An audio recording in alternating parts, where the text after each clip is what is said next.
All right. Welcome to Retro Reprise. I hope you guys had a great week. I hope you have an even better weekend. Yosha's in the chat with me. I just thought I would say hi. It's been a hell of a week, guys. I am exhausted. So it's been an extremely busy week. But I'm hoping you guys are having a good one. I'm hoping if you're not out seeing Avengers and if you're not out playing God of War 4, then I'm glad you're here to join with me. So tonight we got, it's been a long week, dude.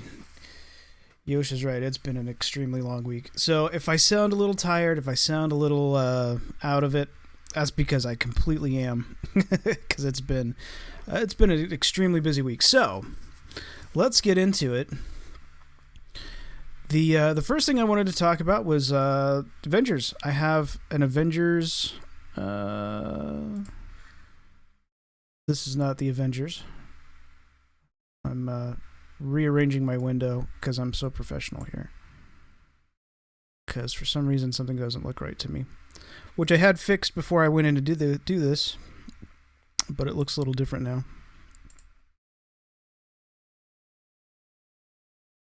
There, I think that looks better. Okay.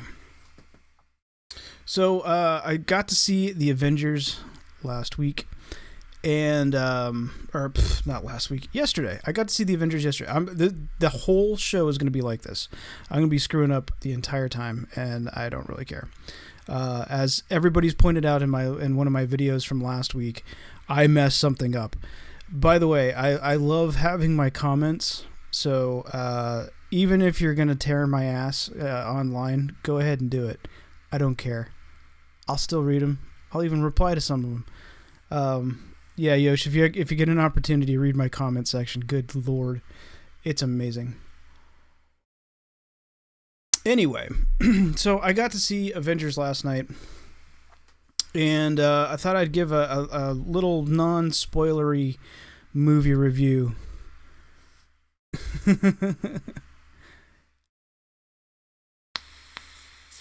Well, yeah, we're going to be talking about the Switch in just a second. I'd love Bethesda to start getting to work on another Elder Scrolls game, but I don't know if that's going to happen. They don't sound like they're planning on making one anytime soon, and as long as they have Elder Scrolls Online making money, I don't think they're going to worry about it too much. But anyway, Avengers. Not getting sidetracked here. Talking about Avengers. So I went and saw Avengers last night. What did I think of it? Well, it was okay. This is one of those things where I enjoy it, but after 10 years and 18 movies of essentially building up to an Infinity Gauntlet movie, it's really going to be hard to live up to the hype. And I knew what was going to happen because I've read the Infinity Gauntlet. I have an idea of what's going to happen. I was surprised by a couple of things. So one was, as much as they stuck to the Infinity Gauntlet storyline, considering that most of the superheroes that are involved in that storyline aren't actually in the Marvel Cinematic Universe. So I was actually fairly impressed. One scene in particular that really impressed me was there's a scene between Thanos and Nebula, and I thought, oh man, this is cool. So I'm not gonna give away the scene, but I thought, hey, this is really cool. Yosh, have you seen the new Avengers?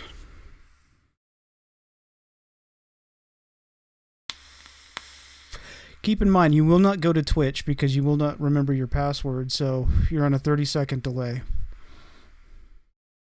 So we're going to wait for Yosh to answer there. But, so I thought the movie was okay. Some of the CG in it was not very good. So I'll go over what I like and what I didn't like about it. So the overall storyline, I love the Infinity Gauntlet storyline, so it was one of those things that I do enjoy. And like I said, I was impressed with how closely they were able to stick to the comic book. There are some major things that are there that I was really surprised that they were able to stick in there. There's a cameo from a villain from an earlier Marvel movie that I absolutely loved that cameo because I love that villain. So I was impressed with that. Some of the other things that I really liked, Iron Man's suit. We finally are getting the extremist type suit, or bleeding edge armor. So I love that, the armor design. I thought it was really cool. But yeah, the overall CGI was not that great. So, but as far as some of the things that the movie struggled with, and like me, I'm struggling. I've got a cup of coffee. I'm trying to wake up here. Some of the things that I didn't like. One of the challenges, and I'd figured this would be a challenge for the movie, is all the snarky characters. Marvel has sort of built this reputation for having good snarky characters that work really well in their individual movies. But we do get to a point where we have kind of a lot of the snarky characters in one scene. So you have Tony Snark, Dr. Snark, and Snark Lord all being snarky around each other, and it really doesn't really work out that well, having so many people who are that same type of character. The interactions weren't horrible, but it was it didn't feel like they did in their original movies, because each of those movies were essentially directed by different directors, different writing teams. So I could see where that would be a very difficult challenge to get all of those same characters together in the same spot and being able to give them lines to play off of each other really well. So I kind of figured that would be an issue, and to me it seemed like it was. They didn't seem to work as well as what I think a lot of other people would. So I think generally there's people that are going to be walking away with like two. You're going to have people like me who kind of know what to expect out of the Infinity Gauntlet issues, or Infinity Gauntlet comics. And so there's those of us who are not going to be surprised by what happens. I think for the general audience, for people who don't know what's going to happen, I think they're going to be really surprised with the ending of the Infinity Gauntlet, or the Infinity War. Yeah, a lot of the interactions felt forced, Yosh. So that's something. But overall, it was an okay movie. I didn't hate it. I didn't love it. Certain movies that I ended up really, really liking, again, from the Russos, so like Civil War or Winter Soldier, I really, really enjoyed those movies. Significantly smaller cast, and they worked really well, and they had really good action scenes. One of the problems that Avengers seems to have for me was you're getting into this whole CG monster battle, and we've seen the CG monster battle happen over and over and over again, and we kind of get the same thing with this. One of the bad guys, Proxima Midnight, I have no idea why they made her a CG character, because she's about the same size as the humans, and she may be a little bit taller, but they could have done something.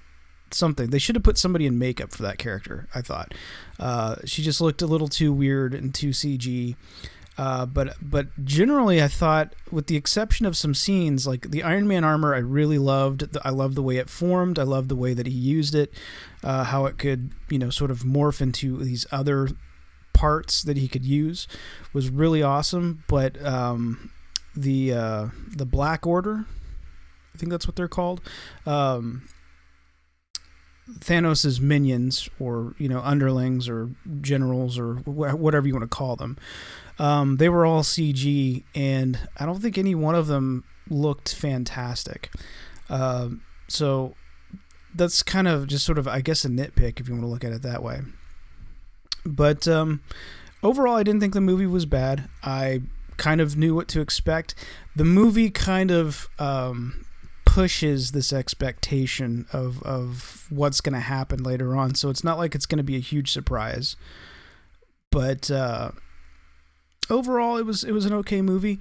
The end credit scene was exactly what I expected it to be, and probably my biggest complaint from the Avengers movie was that it's way too long. They need to shave about 20 minutes off of that thing, and they really could have shaved it off in some of the battle scenes. They just were too long. Yeah, Proxima Midnight did not need to be CGI, I agree. But it was just way too long. My wife left. She lost interest probably a minute or an hour 45 in. She just couldn't care less about what was going on in the movie.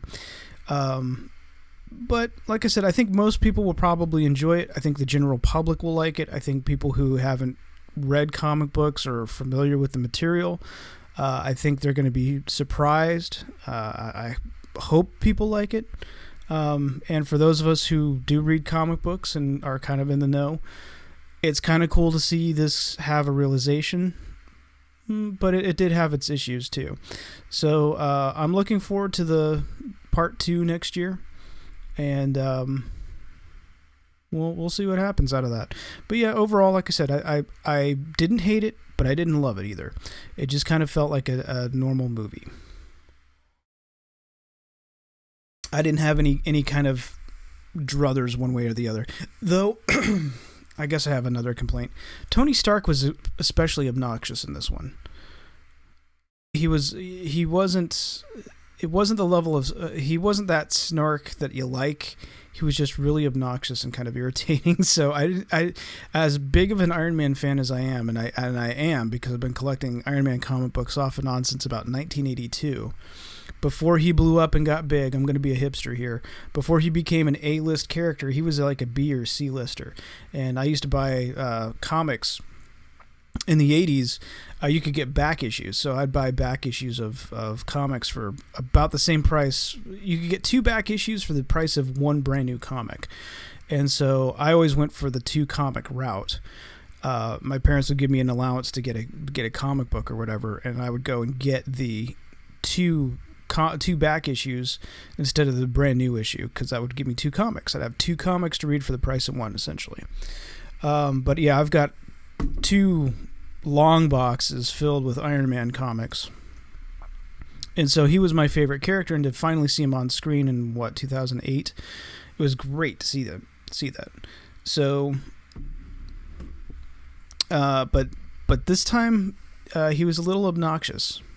More so than what I thought he needed to be. But I probably complained a lot more than I've praised it. But I like the death scenes. There's one particular death scene that I really like. If you're a Transformers fan, if you're a fan of the original Transformers movie that came out in the 80s, they have an Optimus Prime death. And when I saw that, I was like, oh, that's awesome. So there was some stuff that I really did like about the movie.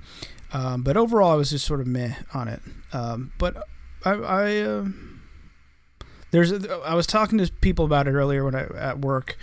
They're like, oh, so you didn't like it? And I was like, no, it's not that I didn't like it. It's like, you have to understand that there was 10 years of buildup, 18 movies. This was the event that we were waiting for. And I don't think there's any way for Marvel to really satisfy everybody on this one. So I'm hoping the general audience is. It's hard for me to speak in that capacity. Like I said, I've read these comics. I know what's supposed to happen, or I have a good idea of what's going to happen, and it followed the comic the best they could. And like I said, there's some parts that they actually played out in the movie that I thought was really cool.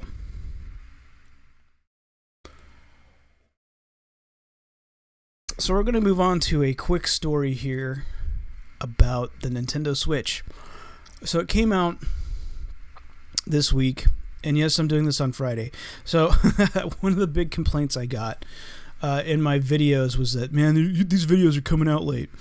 For those of you who don't know, if you see a tag at the beginning of my video with me sitting in a car saying, "Hey, thanks for clicking on this video. This is part of my Friday Night Live show." I've cut the video, I've edited it, I've put it together, and I've made a smaller clip, and it gets released next week.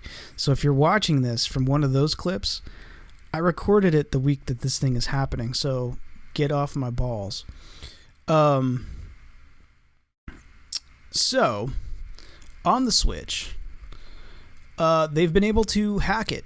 So if you've been on the fence about getting a Switch, now you don't have to be on the fence about it. And it turns out that it's the NVIDIA Tegra X where the vulnerability is at.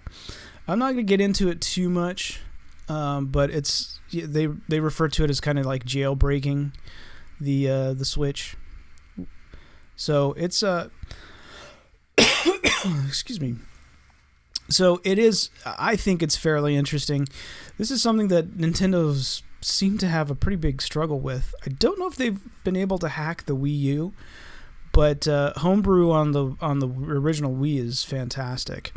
And honestly, I don't think there's any other way to get stuff on your Wii now without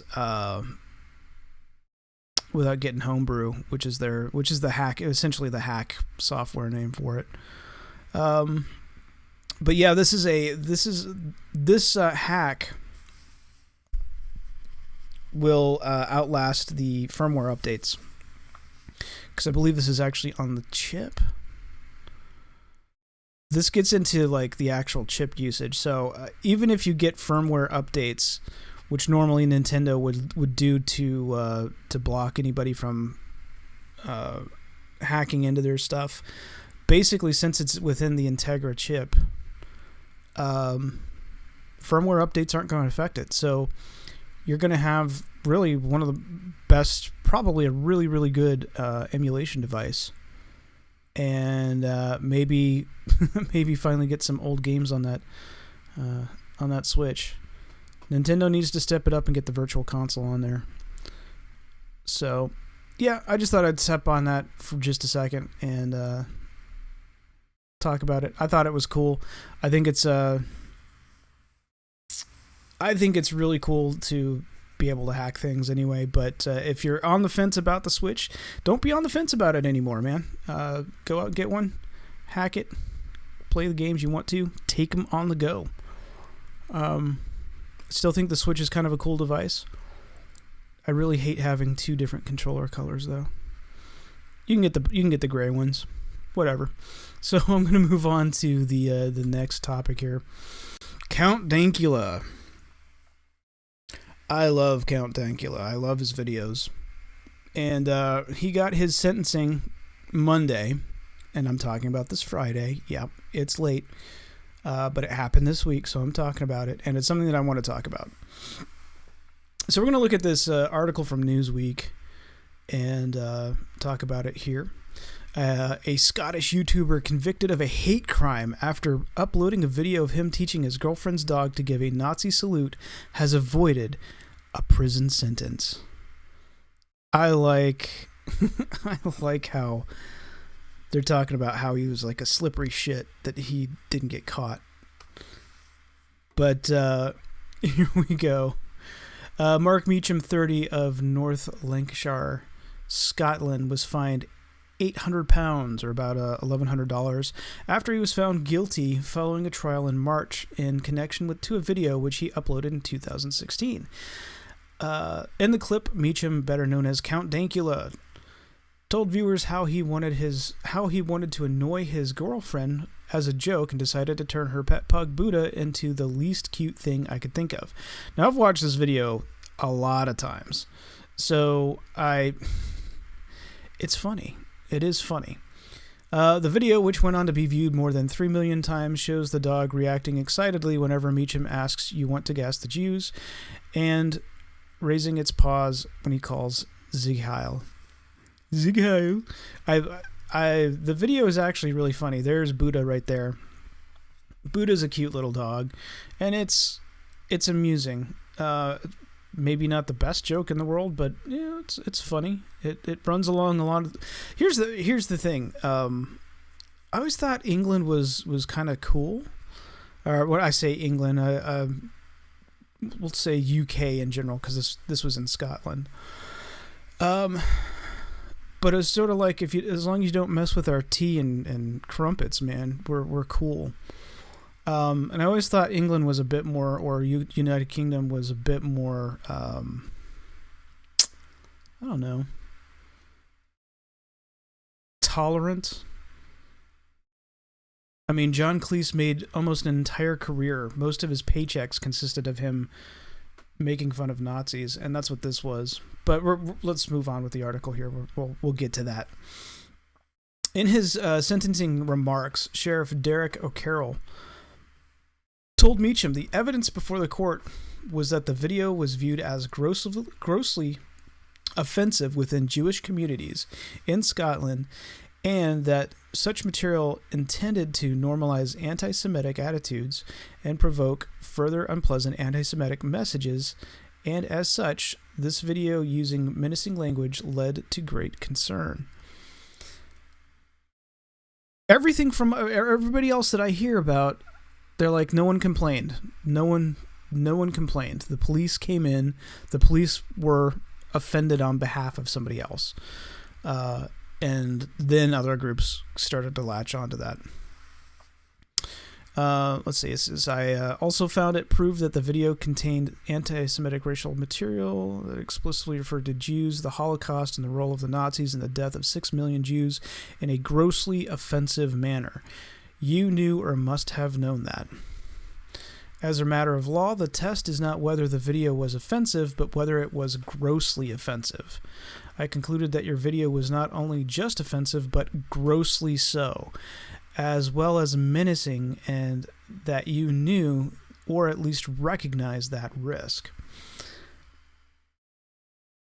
So, I'm kind of curious. I'm a dumb American. What's the difference between offensive and grossly offensive? I'm just kind of curious, because that sounds like just adding a word in front of it to basically convict somebody. Speaking outside of the Erie Sheriff Court following his conviction in March, Meacham said the guilty verdict raises serious questions of freedom of speech. And it does. He said, I think there's been a huge miscarriage of justice. It's a very dark day with regards to freedom of speech and freedom of expression. What is most worrying is that this is one of the primary things to be considered in an action is context and intent, and today context and content was completely disregarded. For the system to disregard things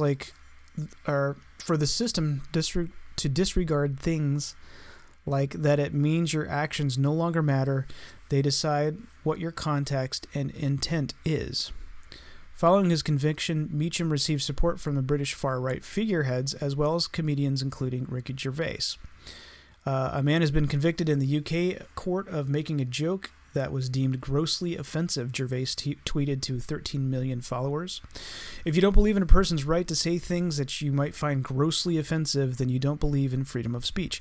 And that's absolutely right. That's absolutely correct. Oh, Yosh, by the way, I saw your white knight SJW thing. I have been labeled a white knight and an SJW in one of my earlier videos, which I thought was funny. Let's see. He says, I fucking hate religion. I've criticized and ridiculed it up to 40 years, he's added. Yet if my government tried to ban it or criminalize it, I would march alongside those poor fools and fight hard against their right to believe any fucking stupid nonsense they choose. Yeah. And I'm going to get into that after I get done reading this here. Meacham's conviction was welcomed by the Scottish Council of Jewish Communities, who also claimed they received hundreds of anti-Semitic messages online after their director was called to give evidence at the trial. We are grateful to the court for recognizing that shouting "gas the Jews" over and over again is not a joke, and claiming that something is a joke does not make it any less offensive, the group said in a statement. Yeah, it's offensive. Okay. This case was not about whether the video was a joke. but about whether it was intended to give offense. Meacham himself made clear in both the video and in the court that was his intention, and far from apologizing or expressing regret, is now presenting himself as a martyr and has been embraced by the extreme right. No. I wouldn't say he's been embraced by the extreme right. He's been embraced by people who are free speech advocates. The difference between offensive and grossly offensive, that you'd actually find somebody. I mean, there are people who are wanting him to actually serve prison time for this. And there's some people who are like, well, he's lucky he walked away with just a fine. He shouldn't have been to court in the first place. This is probably one of the most ridiculous and idiotic things I've ever seen, ever. And I think the law refers to themselves as the Crown. They should be ashamed of themselves for even going to this extent with this. If you haven't kept up with it, he has spent 2 years in court, essentially, for all of this, for a video that was, I don't even know if it made it to 10 minutes long. And the thing is, again, context was not taken into account, because this is along the same comedic lines that you would see a Monty Python sketch, making fun of the Nazis. And so it's just amazing to see this stupidity. So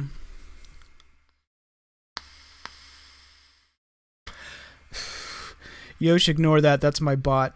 Jeez, from something that was supposed to post weeks ago. I just had a bot come on and it's up on the screen. You guys can see it. But anyway, yeah, this is probably one of the most ridiculous things I've ever seen. And the thing is, this can set a precedent in the UK.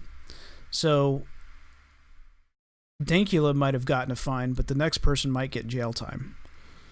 And even if you don't agree with his message or what he says on his YouTube channel or anything like that, if you're someone who believes in debate and free speech and just being able to go online and talk, then you've got to be for free speech. And I don't care who you are. Offensive things, speech you don't like, flat earth stupidity. You should be able to say those things without having the government step on your nuts about it. And this is the first case that we've seen of severe. Well, in the case of free speech, there's other stuff going on with hospitals killing kids, but I won't get into that one. That's a little too heavy for my show.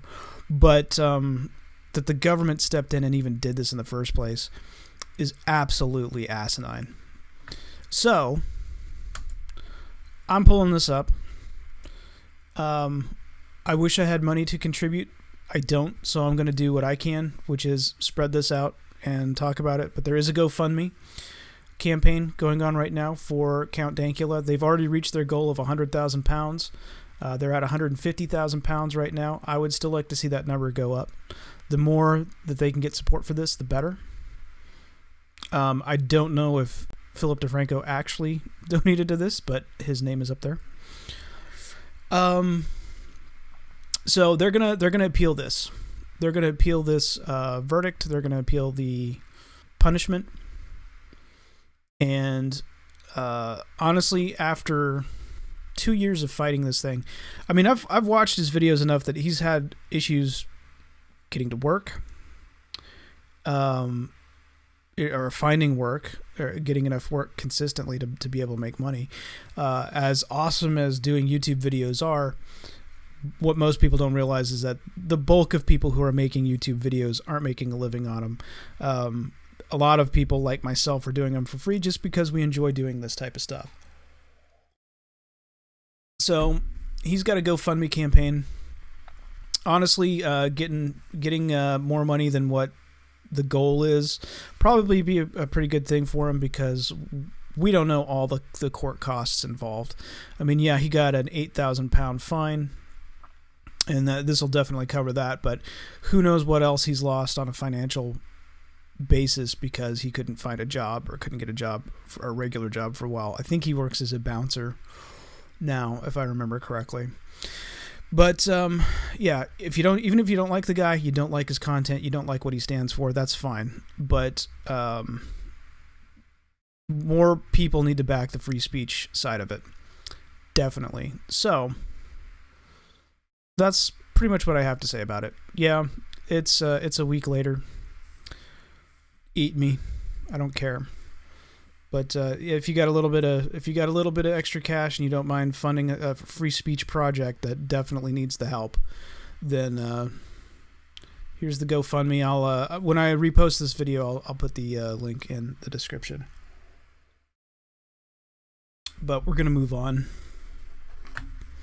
to the triumph and the tragedy. Now, I had somebody post this link up in one of the comments. I would like to give you credit. I know over the past 2 weeks, I've had some really annoying commenters who just want to like call names and not really do anything. So I'm not naming you, but if you would like to be named and you happen to catch this video, then go ahead and write me either in the comments, or you can get a hold of my channel on the back end, and I'll see your email or whatever, and I'll give you credit for the next video.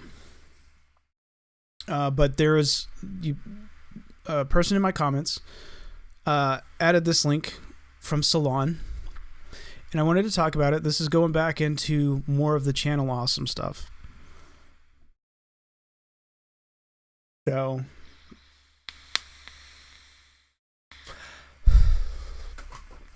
now I'm not going to go over the whole article. The reason is because I've been through this ad nauseum. If you're clicking on the video that I post up next week, then you know what's going on. I don't really have to go over it again. But there was something I thought was fairly interesting, because this is a Salon article. So with it being Salon, you do need to take it with a shot of penicillin. Not penicillin, but penicillin. Like I said, guys, I'm exhausted this week. But there was a portion of it that I thought was fairly interesting, and it has to do with Gamergate and Channel Awesome. So I'm going to read this clip from the Salon article. I don't even remember who wrote it. Whatever. I'll leave a link below. You guys can click on it, read it if you want to. But let's get into this. This portion that they're talking about right here was Holly's dismissal from the company and her having to sign a contract and basically ruining her career, which I agree is a dick move and pretty stupid. But then we get into this portion of it. This is where I'm going to turn heel for a lot of people and say that I don't think Channel Awesome was in the wrong with this one. This is going to be one that's yeah, this is going to be interesting. Okay, so then there was the management team's unwillingness to take a strong stand against the harassment and bullying of female contributors during Gamergate. What? Yeah, I'm kind of curious. What's going on? Why is Channel Awesome and why are our female content producers getting involved with Gamergate? I think especially during this time frame, I think Blistered Thumbs was gone.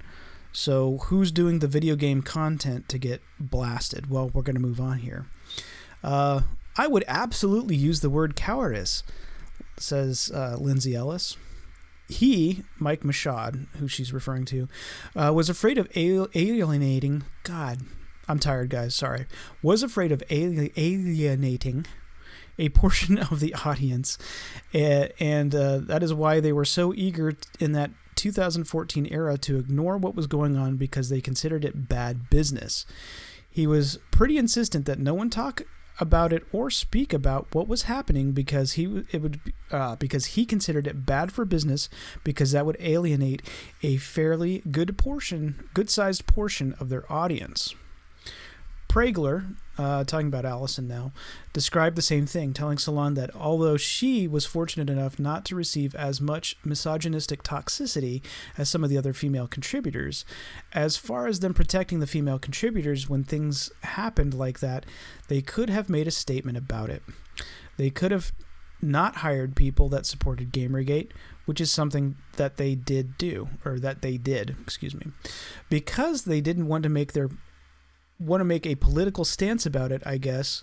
What they were showing was that they didn't care or supported it. It would have been very easy just to make a statement and draw a line somewhere, and they didn't. Okay. I don't know if Lindsay Ellis got hate. I do know she does lean on the very feminist side of the world, and I would assume that if she had mentioned anything about video games, and there's some other things that when I was doing research for other stuff for Channel Awesome, I did, hear about, the Shay Apocalypse crowd and how they were anti-Gamergate. And because they're anti-Gamergate, they wanted Channel Awesome to be anti-Gamergate. I can't blame Channel Awesome for wanting to take as much of a neutral stance as they possibly could. I followed Gamergate really close, and I have no doubt that there were females who were getting a lot of hate, and death threats and rape threats and stuff like that. I don't doubt that happened, because there was an outrage that was going on. So I don't know if I really need to explain Gamergate, but I'll try to do a quick summary, but it's not going to do it just for everything that's going on here. So there was a woman by the name of Zoe Quinn. She made a game called Depression Quest. Now, Depression Quest is questionable for a game at all. At best, it's a choose-your-own-adventure book, and at times you don't even get to choose your own adventure. And it got hailed in the gaming press as this, revolutionary game that's, making a social commentary. Well, her ex-boyfriend at the time puts out a extremely long, almost like the Google Doc, but an extremely long WordPress document called the Zoe Post. And it basically chronicles her infidelity, with her cheating on him with several guys. And in all honesty, and I can't remember the dude's name, I wish I could, but in all honesty, it was kind of a bitch move on his part. It was airing dirty laundry, so it was just one of those things. It was like, But a couple of the names that were some of the guys that Zoe Quinn was sleeping with turned out to be guys who were in the press, who were in the gaming press, and she was getting awards. She was getting all this praise. And this was bringing into question a lot of things. You have to remember at the time, the gaming websites that were writing these things were also way, way out of touch with people who were actually playing video games. So it brought into question what was going on, and really what it came down to is people wanted to know, hey, where's your ethics in all this? Because she's sleeping with this dude and he's writing an article about her. She's winning awards, and it turns out she's like sleeping with this other dude who is like the head of this writing organization. So there's a question in ethics. Now, did Zoe Quinn get probably a lot of hate and a lot of threats? Yeah, probably. judging from my comment section over the past couple of weeks, I'll say she probably got some threats. Were they things to be worried about? I don't know. I haven't seen them. I don't know. But this comes back to something that I've said in past shows. If you feel that your life is in danger, you screenshot that stuff, take it to the cops. So, moving forward, because Zoe Quinn had gotten threats, either rape threats, death threats, threats of violence, whatever they were, the gaming press all came together and said, this is just misogyny against women, this is bad, which is fine, that's true. But they also used it as a smokescreen to cover up the fact that they weren't being ethical journalists. They weren't recusing themselves from articles or even admitting that they were sleeping with game programmers, roommates with game programmers, financially supporting these games. The thing is this controversy is years old now, if you're not familiar with Gamergate. And there is a failure on the press's side to be upright, upstanding, doing what they're supposed to do. Does that excuse the Gamergate side? No. The problem with Gamergate was it's a hashtag movement. Very similar to hashtag change the channel. It's a hashtag movement. People are going to get behind it, and you can't control a mass amount of people. But the more prolific heads, I guess, of Gamergate, there really wasn't one, because again, it's a hashtag movement. They repeatedly came out and said, hey, don't send threats, don't even comment. But don't send threats to these people, because it's just making us look bad. So I'm kind of curious. Again, I don't know what Channel Awesome had to do with any of this. I don't know what Lindsay Ellis had to do with any of this.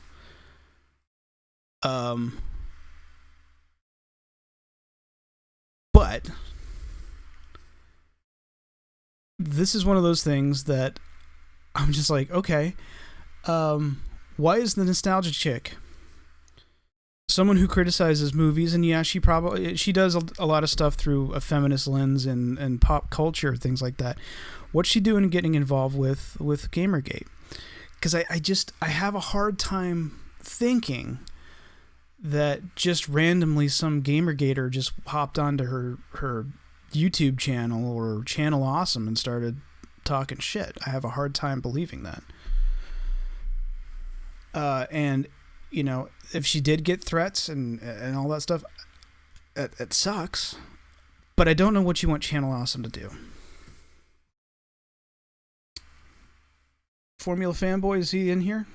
Is that somebody else too? Hey guys, come on in. Welcome to the show. It's a very sleepy show tonight because I just didn't get enough sleep. But so going back to this.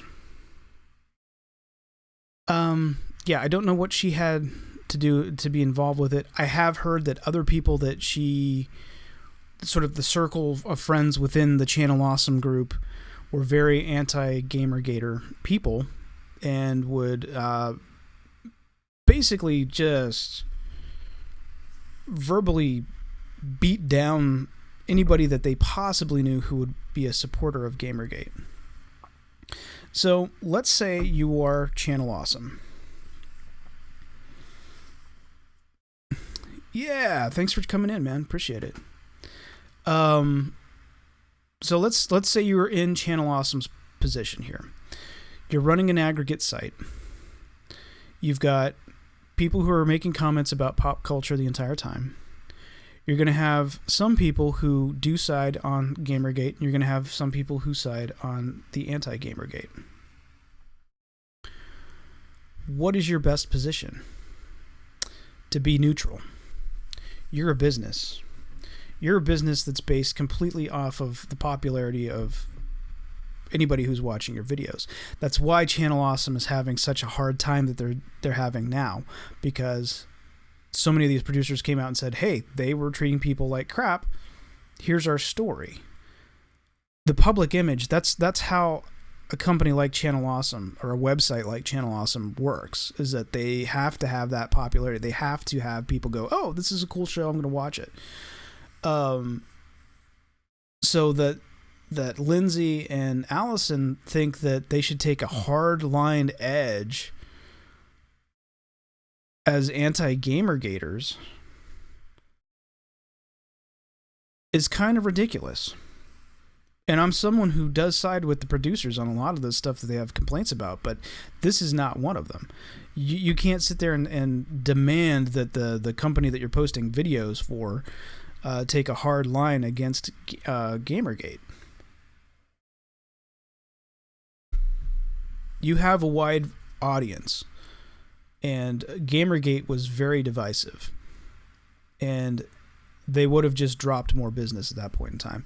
So this is something I just thought was fairly interesting to talk about, because I've read tweets from Mars Girl talking about there was a guy who was sending really weird messages and was threatening the producers with violence and stuff like that.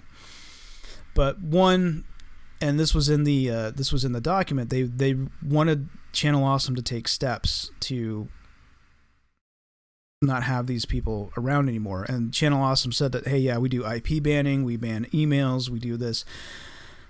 I don't know what other steps they want. I know that they had they didn't have enough moderators for a lot of stuff. I knew that Linkara was working as a moderator for a while. But a moderator is only going to take you so far. They're only going to be capable of doing so much, even with not having enough moderators. I don't know what else they would want them to do. With the particular incident that I was talking about with Mars Girl and Nostalgia Chick. Brain's going, guys. My brain's going. They got the police involved with that, and that's what you should do. If you're receiving threats, then call the police. Get them involved. Take screenshots. And in my job, in my day job, you have to CYA. So anything that you touch, that you do, you need to have evidence that you were there and you did the right thing. This is the same kind of situation, except it's, if somebody's doing something illegal, or they're making threats, or you feel threatened, then take screenshots, report it to the cops. But this is the first time that I got a little bit more detail. Now, I've heard about them complain about, the Gamergate time frame. But I'm kind of curious, and I'm not going to dig into it because I'm not that curious. What did Lindsay Ellis have to do with Gamergate? She critiques movies. So,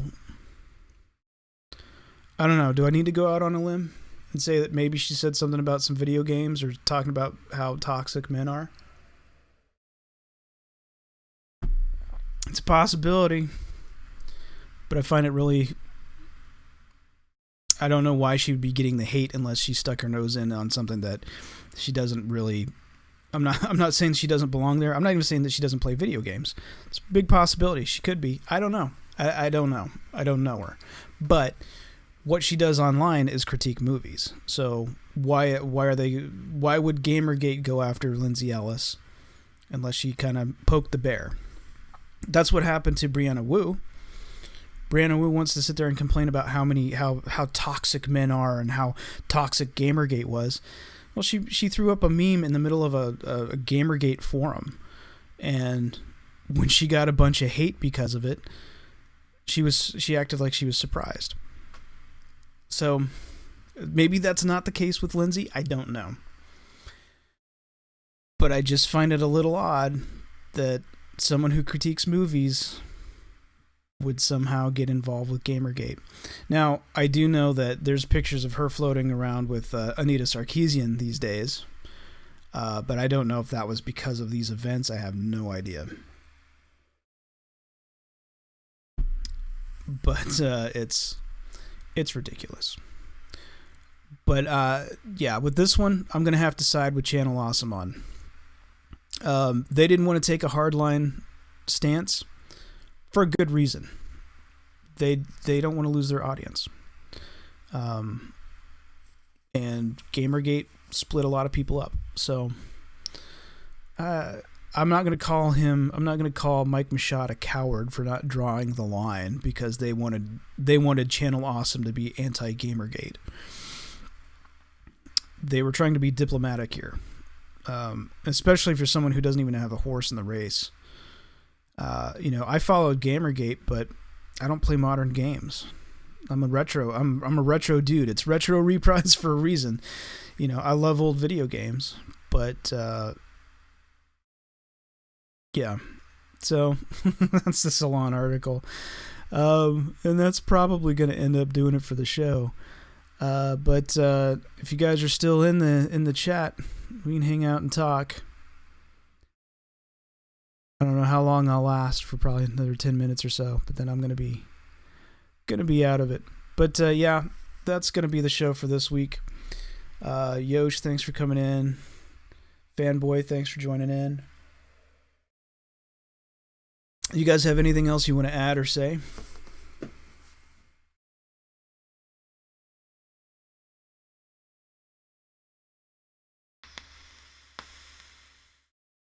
Otherwise, I'm just going to sit here and vape for 10 minutes and drink coffee.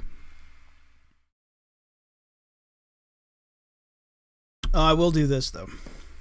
I did get a package from Japan. I got some import games. I got Bastard for the Super Famicom. I suck at that game. In fact, let me see if I can pull these up.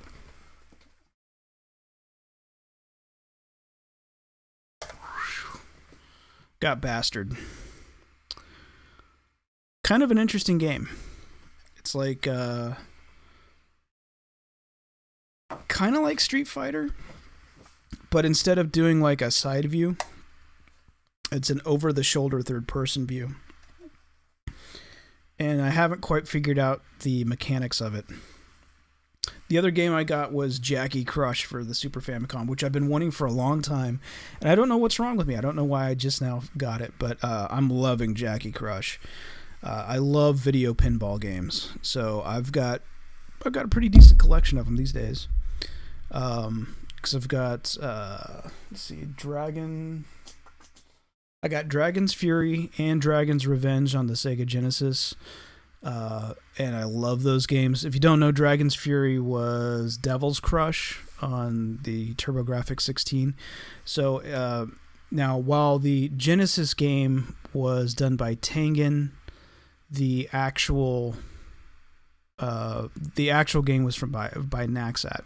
So Jackie Crush for the Super Nintendo is from Naxat, and it's along the same lines. So they're video pinball. You have like soldiers and little things marching around that you hit with your pinball and destroy. It's amazing. It's a great game. Oh, and the soundtrack on Jackie Crush is really good too. I'm not a big fan of the Super Nintendo chiptunes, but I really dig it.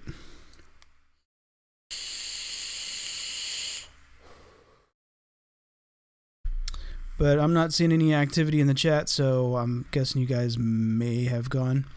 So I am going to split. Guys, thanks for joining me tonight. I really appreciate it. Thanks for hanging with me and my tired brain. And I'll see you guys next Friday at midnight.